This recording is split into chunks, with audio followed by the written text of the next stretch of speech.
Assalamualaikum warahmatullahi wabarakatuh. Perkenalkan, nama saya Maisun. Saya dari Prodi Perbankan Syariah semester 3. Saya dari kampus Institut Agama Islam Nahdlatul Ulama Sampang. Jadi di sini teman-teman saya akan menjelaskan tentang sistem keuangan syariah, sejarah pemikiran akuntansi syariah, dan laporan keuangan syariah. Mari kita simak bareng-bareng ya teman-teman. Selanjutnya, di sini ada agenda. Jadi pertama kali agenda yang saya bahas di sini adalah sistem keuangan syariah. Yang kedua, sejarah pemikiran akuntansi syariah. Dan yang ketiga, laporan keuangan syariah. Selanjutnya ada bab 1 yaitu definisi. Jadi definisi dari sistem keuangan syariah adalah sebuah sistem keuangan yang didasarkan pada prinsip-prinsip syariah, yaitu aturan-aturan yang diatur dalam Al-Quran dan hadis. Sistem ini, keuangan syariah merupakan sistem keuangan yang mengikuti aturan-aturan syariah dengan tujuan untuk memelihara harta agar diperoleh dan digunakan sesuai dengan ketentuan syariah. Selanjutnya ada prinsip-prinsip dasar sistem keuangan syariah, yaitu yang pertama adalah terbebas dari bunga atau riba. Dan yang kedua menerapkan prinsip bagi hasil atau sharing. Dan yang ketiga sektor yang dibiayai halal hukumnya. Yang keempat tidak ada investasi haram. Dan yang terakhir prinsip tauhid, ta'awun, kemaslahatan, keadilan, dan keseimbangan. Selanjutnya di sini ada prinsip pertama dalam sistem keuangan syariah. Apa saja sih prinsip pertama dalam sistem keuangan syariah? Yang pertama pada umumnya yaitu larangan riba. Riba didefinisikan sebagai kelebihan atas sesuatu akibat penjualan atau pinjaman. Sistem riba dianggap melanggar keadilan sosial dan persamaan karena hanya menguntungkan para pemberi pinjaman dengan membebani penetapan keuntungan di awal perjanjian. Yang kedua, ada pembagian resiko. Resiko dalam transaksi keuangan tidak hanya ditanggung oleh penerima. Tidak ditanggung oleh penerima modal saja, tetapi juga oleh pemberi modal. Pihak yang terlibat harus saling berbagi risiko sesuai dengan kesepakatan yang telah disepakati. Selanjutnya di sini adalah akad utama untuk mengatur transaksi keuangan. Jadi di sini ada akad mudharabah. Yang pertama yaitu akad mudharabah. Apa sih akad mudharabah itu? Jadi akad mudharabah adalah kontrak kerjasama antara pemilik modal atau sahibul mal dalam pengelola modal atau mudharib. Pemilik modal menyediakan dana, sedangkan pengelola modal bertanggung jawab untuk mengelolanya. Keuntungan dibagi berdasarkan kesepakatan, tetapi kerugian hanya ditanggung oleh pemilik modal. Yang kedua yaitu musyarakah, bentuk kerjasama antara dua pihak atau lebih untuk tujuan investasi atau bisnis tertentu. Semua pihak yang terlibat berbagi modal, manajemen, dan risiko. Keuntungan dibagi sesuai dengan kesepakatan, sementara kerugian dibagi proporsional dengan besaran modal masing-masing pihak. Selanjutnya yang ketiga ada akad murabahah dalam mengatur transaksi keuangan. Jadi akad murabahah di sini sistem jual beli dengan harga yang jelas dan transparan. Produsen menjual barang kepada penjual dengan harga yang lebih tinggi. Kemudian penjual menjualnya kepada pembeli dengan harga yang lebih rendah. Jadi perbedaan harga tersebut digunakan sebagai laba. Selanjutnya di sini ada contoh lembaga keuangan syariah. Jadi contoh lembaga keuangan syariah yang pertama ada bank syariah, koperasi simpan pinjam syariah, lembaga asuransi syariah, dan lembaga pembiayaan syariah. Mereka menerapkan prinsip-prinsip syariah dalam setiap transaksi, seperti sistem bagi hasil dan akad yang sesuai dengan syariat Islam. Selanjutnya teman-teman, di sini ada manfaat sistem keuangan syariah. Yang pertama yaitu keadilan dan transparansi. Sistem keuangan syariah memastikan bahwa semua transaksi dilakukan dengan cara yang adil dan transparan. Yang kedua yaitu kebijakan riba. Menghindari sistem riba yang dianggap melanggar keadilan sosial. Yang ketiga, kebangkitan ekonomi.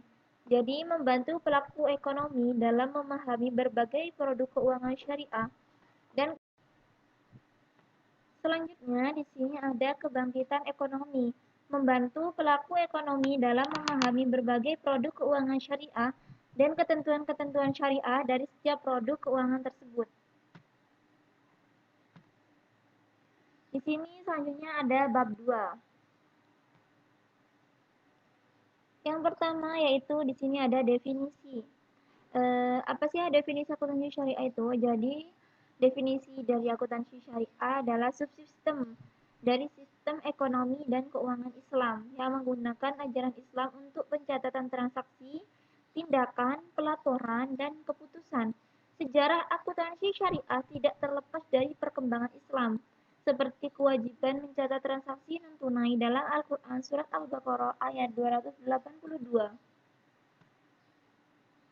Selanjutnya di sini ada peran surat Al-Baqarah ayat 282 dalam perkembangan akuntansi syariah. Jadi di sini dijelaskan ya teman-teman bahwasanya surat Al-Baqarah ayat 282 berperan penting dalam perkembangan akuntansi syariah dengan menetapkan prinsip-prinsip dasar akuntansi dalam Islam. Ayat ini pentingnya pencatatan transaksi utang piutang yang menunjukkan bahwa setiap transaksi harus didokumentasikan secara akurat dan transparan untuk memastikan keadilan dan akuntabilitas antara pihak-pihak yang terlibat. Konsep utama yang terkandung dalam ayat ini mencakup yang pertama, identifikasi transaksi, yaitu menyatakan pentingnya mengenali dan mencatat setiap transaksi ya teman-teman. Dan yang kedua, kewajiban mencatat. Jadi di sini menekankan bahwa semua transaksi harus dicatat. Wajib dicatat untuk menghindari penyelamatan di masa depan. Yang ketiga, prinsip keadilan. Jadi di sini mendorong perlakuan adil dalam setiap transaksi yang merupakan landasan etika dalam akuntansi tersebut. Selanjutnya ada syarat. Di sini ada syarat yang harus dipenuhi dalam transaksi berdasarkan surat Al-Baqarah ayat 282 ya teman-teman. Di sini yang pertama, syarat yang harus dipenuhi dalam transaksi yaitu pertama pencatatan, di mana transaksi utang piutang yang tidak tunai harus dicatat dengan jelas dan akurat. Penulis diwajibkan untuk menuliskan transaksi tersebut dengan benar. Yang kedua, imla. Pihak yang berhutang harus mengimlakan informasi yang akan ditulis. Ini berarti bahwa pihak debitur harus menjelaskan detail secara jujur. Kemudian yang ketiga, saksi.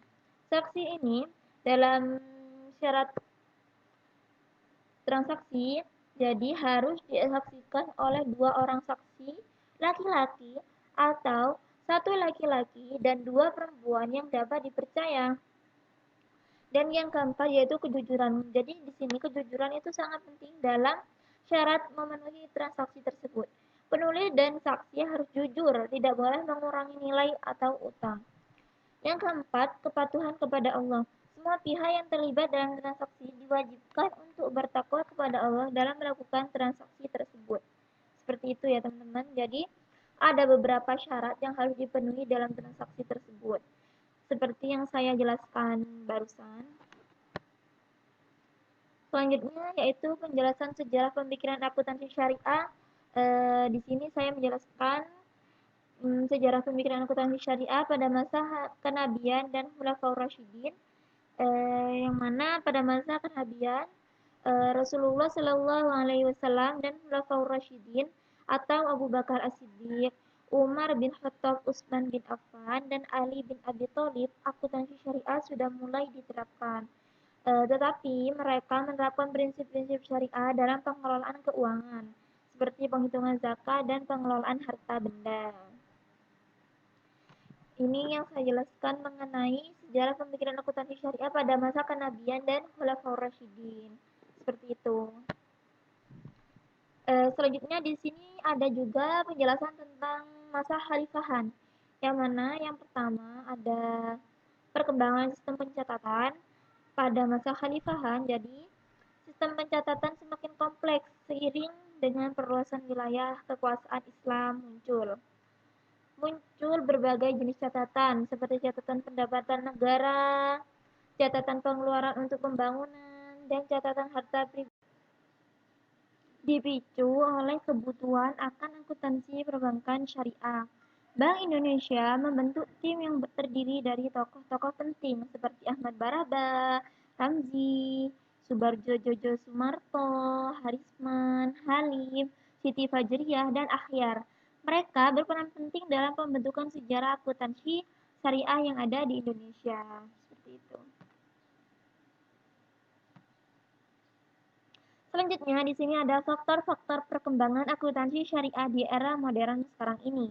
Yang pertama, meningkatnya religius di kalangan masyarakat Muslim. Yang kedua, munculnya lembaga keuangan Islam dan sistem perbankan syariah. Dan yang ketiga, adanya skandal perusahaan skala internasional. Yang keempat, munculnya kesadaran para akuntan untuk bertindak jujur, adil, dan tidak melanggar ketentuan syariah Islam. Jadi di sini teman-teman ada faktor perkembangan akuntansi syariah di era modern sekarang ini. Banyak ya untuk perkembangannya. Ini terjadi beberapa hal, ada apa yang telah saya jelaskan tadi. Itu.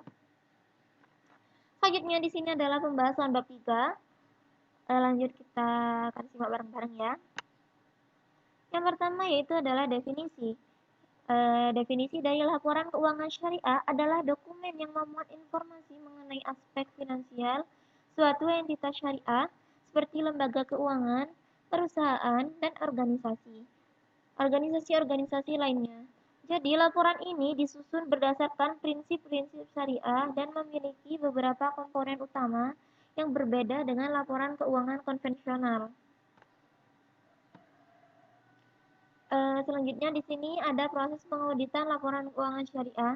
Jadi di sini dijelaskan bahwasanya ada proses pengauditan. Bagaimana sih proses pengauditan laporan keuangan syariah? Jadi ini yang harus kalian lakukan. Yang pertama, perencanaan. Jadi auditor merencanakan audit dengan memahami prinsip syariah yang berlaku dan menentukan ruang lingkup audit. Yang kedua, pengujian. Melakukan pengujian atas transaksi dan laporan keuangan untuk memastikan kepatuhan terhadap prinsip syariah, termasuk pemeriksaan dokumen dan konfirmasi informasi. Dan yang ketiga, yaitu pelaporan. Jadi, menyusun laporan audit yang mencakup opini tentang pemenuhan syariah dan kinerja keuangan, serta rekomendasi perbaikan jika diperlukan. Seperti itu. Jadi ini yang harus kalian lakukan untuk proses pengauditan laporan keuangan syariah ya.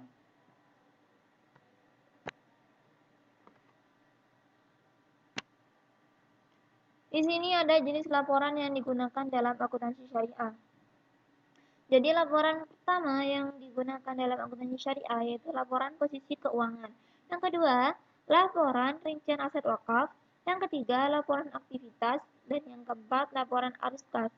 Dan yang terakhir, catatan atas laporan keuangan.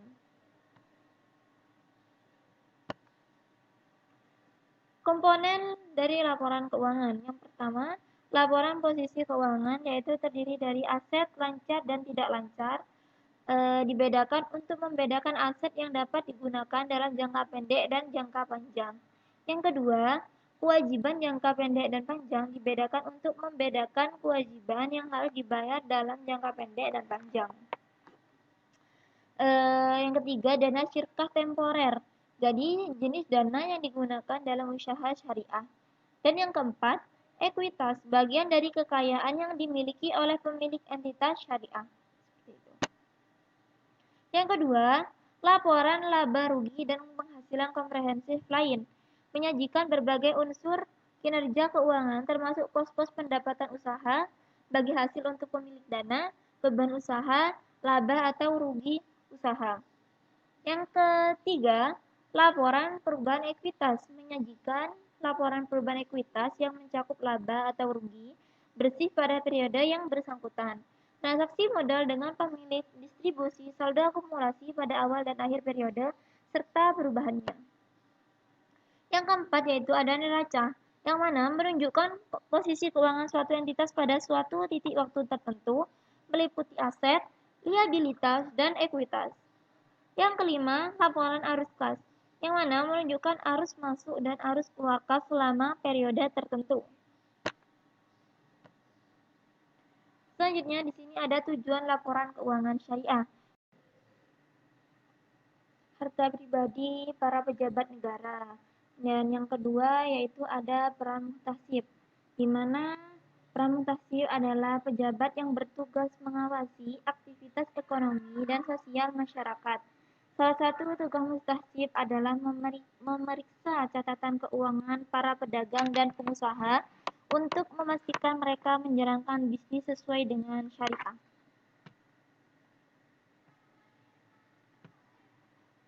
Selanjutnya di sini ada juga penjelasan masa kejayaan Islam yang bersangkutan dengan kontribusi ulama. Yang mana di mana di sini para ulama pada masa kejayaan Islam memberikan kontribusi besar dalam pengembangan pemikiran akuntansi. Mereka membahas berbagai masalah terkait transaksi keuangan seperti jual beli, sewa menyewa, dan pembagian keuntungan. Yang kedua yaitu penerapan dalam lembaga keuangan.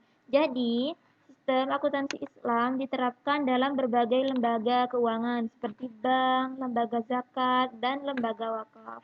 Jadi di sini yang saya jelaskan mengenai tentang masa kejayaan Islam pada masa kontribusi ulama penerapan dalam lembaga keuangan. Seperti itu. Selanjutnya di sini ada pada masa Rasulullah Shallallahu Alaihi Wasallam dan Khulafaur Rasyidin. Di sini ada pencatatan zakat, di mana salah satu bentuk akuntansi paling awal dalam Islam adalah pencatatan zakat. Sistem ini mengharuskan umat Islam mencatat harta mereka untuk menentukan jumlah zakat yang harus dikeluarkan. Jadi di sini jelaskan bahwasanya umat Islam mencatat harta mereka untuk menentukan jumlah zakat yang harus dikeluarkan nantinya. Seperti itu. Yang kedua yaitu Baitul Mal, yang mana lembaga Baitul Mal yang didirikan oleh Rasulullah Shallallahu Alaihi Wasallam berfungsi sebagai pusat pengelolaan keuangan negara Islam. Di sini, sistem pencatatan yang sederhana sudah mulai diterapkan untuk mengelola pendapatan dan pengeluaran negara. Selanjutnya di sini ada sejarah. Jadi sejarah perkembangan akuntansi di masa pemerintahan Islam. Jadi akuntansi di masa pemerintahan Islam adalah bersejarah yang mana dijelaskan di sini. Pada masa Khalifah Umar bin Khattab dulu didirikan lembaga yang bernama Diwan untuk mencatat penerimaan negara. Kemudian di masa Khalifah Umar bin Abdul Aziz juga dikembangkan sistem laporan keuangan di pemerintahan dengan adanya kewajiban bagi lembaga pemerintahan untuk mengeluarkan bukti pada saat mereka melakukan kebijakan pengeluaran keuangan. Sementara Khalifah Al-Walid bin Abdul Malik telah menyampaikan catatan dan juga register yang sudah terjilid dan juga tidak dipisahkan dari transaksi sebelumnya. Pada masa pemerintahan di bawah Khalifahan Abbasiyah, sistem akuntansi di pemerintahan Islam saat itu mencapai titik yang tertinggi, di mana akuntansi dibagi ke dalam beberapa jenis dan juga klasifikasi. Akuntansi dalam zaman ini diklasifikasikan ke dalam beberapa jenis, yaitu akuntansi peternakan, akuntansi pertanian, akuntansi bendahara, akuntansi konstruksi, akuntansi mata uang, dan juga pemeriksaan akuntansi atau auditing. Jadi, pada masa pemerintahan Islam, akuntansi itu diklasifikasikan ke dalam beberapa jenis seperti yang tadi saya sebutkan tadi, kayak akuntansi pertanian, akuntansi bendahara, akuntansi konstruksi, dan lain-lain yang tadi saya sebutkan ya teman-teman. Seperti itu.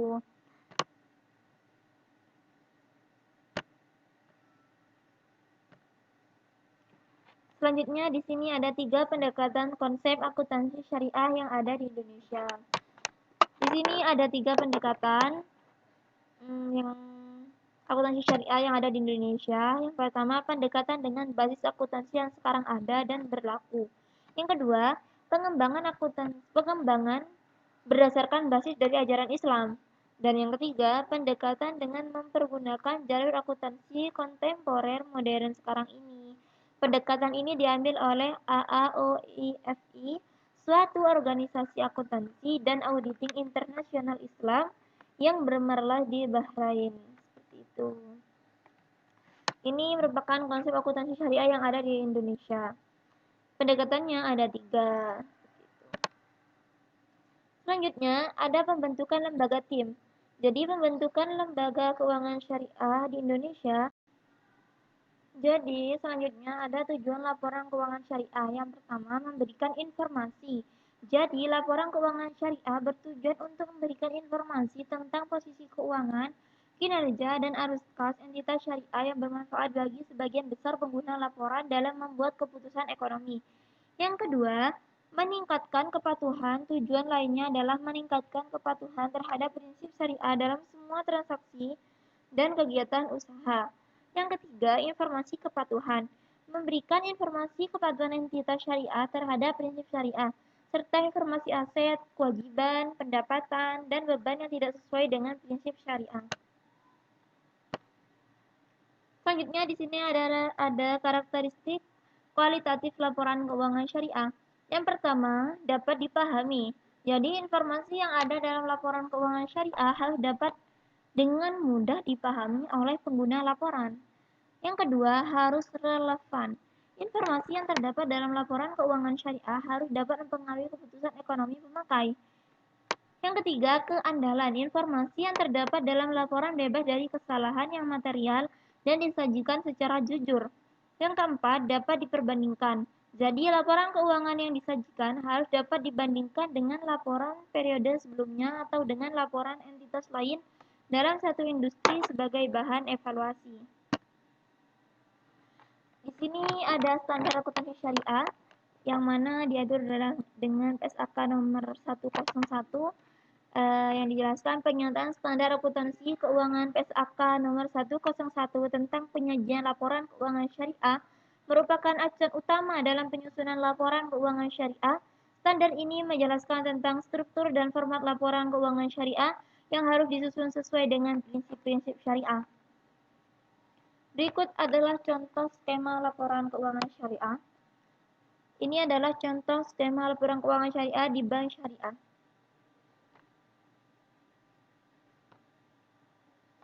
Mungkin itu hal saja yang hanya bisa saya sampaikan.